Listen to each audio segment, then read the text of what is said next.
And this is Finding Fortitude. So we both attend the University of Tennessee at Martin. I am a sophomore, I am a health and human performance major, and a minor in psychology.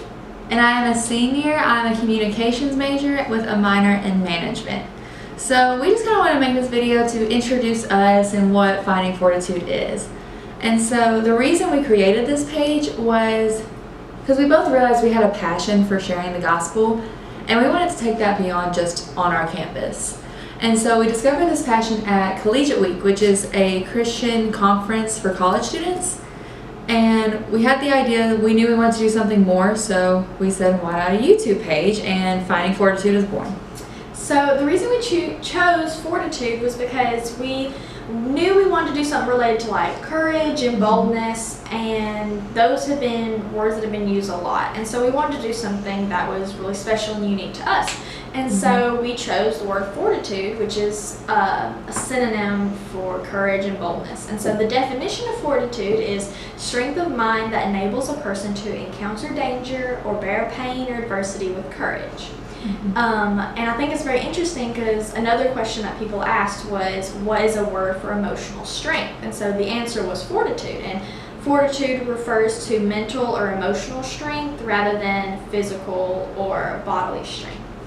Yeah, and we didn't want it just to be words we Googled, so we found a verse that really just summarizes and explains what we want from this channel, and it's Acts 1:8. It's, but you will receive power when the Holy Spirit has come upon you, and you shall be my witness in both Jerusalem and in all Judea and Samaria, and even to the remotest parts of the earth. And so, with what we want to do, our goal for Finding Fortitude is not only just to share the gospel, but also to talk about certain topics with each other, stuff that we've gone through, that we'll have some friends that join us, some really godly friends, and we'll talk about stuff they've gone through, and just have a lot of fun along the way with it, because we're serious about Jesus, but we also want to have fun. Yeah, we're really fun people. And we don't want it just to be for girls, just because both of us are kind of like the, I don't know, behind the scenes of this idea. Yeah. We don't want to just be for girls because, you know, the goal of the gospel is for everyone to benefit from that. And so that's why we don't want it to be specifically for girls. Plus, when we have our guest speakers and stuff like that, we'll have different guys and girls come and speak from different ages and stuff. So that's kind of our target audience, is just anybody and everybody.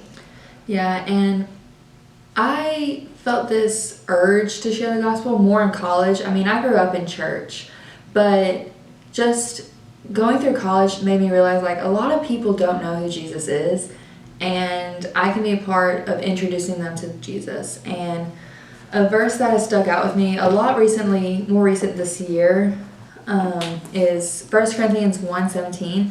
For Christ did not send me to baptize, but to preach the gospel, not in cleverness of speech, so that the cross of Christ would be made void. Kind of what I get from that is just the cross speaks for itself, and I don't have to be the smartest person, the most eloquent speaker to share the gospel. I just need to share the gospel. And so that's really what drove me to want to share the gospel more recently. Yeah, and mine's kind of similar just because, I mean, I also grew up in church. I was from a very small town, Bible Belt really, and like everybody in my school, in high school and middle school and elementary school, we all went to church. We all grew up going to church together. And so I never really sought out the need to share the gospel because everybody went to church. And it wasn't until I came to college, even though Martin is a small town, it wasn't until I got to college and realized that there are so many people from so many different walks of life who don't know who Jesus is. And so in college I realized that, you know, not everyone's from the same Bible Belt like I was. So many people go daily without knowing who Jesus is. And so I didn't realize that till college, that, you know, the urgency to share the gospel with others. Yeah. So now I just have some fun questions. The first two are kind of serious, but we just like, they're fun. They're so fun serious questions. Yeah. So what is your favorite story in the Bible and why? So my Probably, I couldn't pick one, but if I had to, probably one of my favorites is John the Baptist's testimony, and that's in John 1, 19 through 34, and one of the verses in that I think is super impactful is verse 23. It says, He said, I am a voice of one crying in the wilderness, make straight the ways of the Lord, as Isaiah the prophet said. And I feel like this is a good daily reminder for me. That's probably why I think it's one of my favorites, just because John the Baptist could have taken so much credit for everything, because they were asking him, they're like, are you the Messiah? And he could have just, taken a lot of credit for himself and been very greedy in that aspect, but instead he was like, no, I'm doing this for the Lord. It's the Lord working through me. It's not me.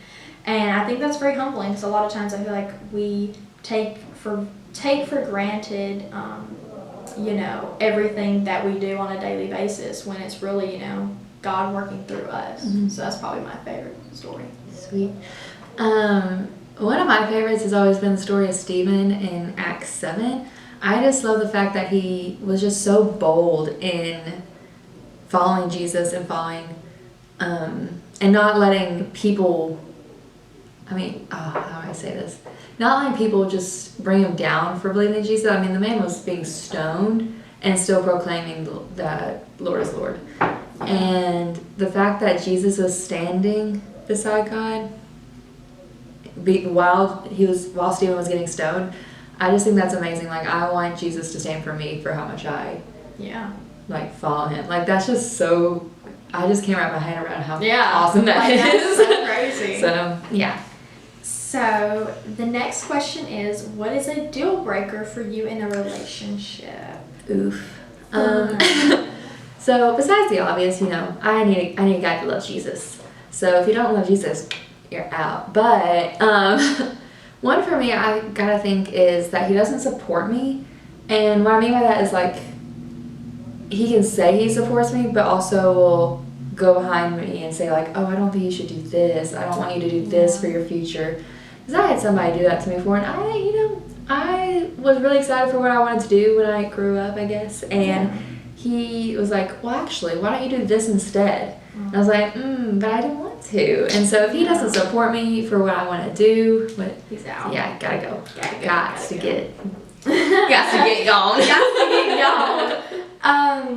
For me, it's also first and foremost, the same values. I'm a big people pleaser, and I feel like I can fix people. And so in my past relationships, it's always been, they're like, they might have they might not be a Christian, but like, I can fix that, and I cannot fix that. I've learned very, very clearly that I cannot fix that. And so that's obviously like the first and foremost thing for me, is those same values. But I mean, also not having respect for me is probably a big one for me. And kind of like what you were saying, doesn't support me, because there will be times where, like, especially in the past, where I've like been really excited about something, and then that person that I'm with, he's just kind of like, well, I really wish you wouldn't go do that, or I really wish you didn't do that. And then it just brings down my whole mood and the way I feel about something that I was really excited about. You don't want to be with a Debbie Downer. No, especially since I'm so the opposite of a Debbie Downer. I do not need a Debbie Downer in my life. But yeah. All right, this is one of my favorite questions to ask people. You really get to know a person. True. This makes or breaks friendships. It does. It makes or breaks friendships. So Riley.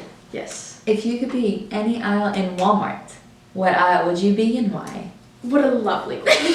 I would probably be the school supply aisle, because I am such a nerd and I love buying pens and pencils and highlighters and the cute notebooks and binders and stuff. And I have notebooks out the wazoo.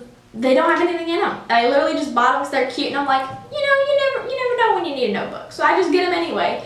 And I never use them, but like in class, I'm that person that whips out their notebook and has all the colors of pencils and highlighters lined in their desk, and that's me. So I would probably be the school supply aisle. Nice. I would say I would probably either be, I got two because I'm very indecisive. One, the candle aisle, because who doesn't love a good fall scented candle? Yes. And also the coffee aisle because Gotta have coffee. I'm obsessed. Essential. I'm obsessed with coffee. So yeah, those would probably be the two I would pick because I like that. yeah. Good answer. Okay, so this is kind of like an iconic question to ask. So, if you were stranded on a desert island, what would you bring to help you survive?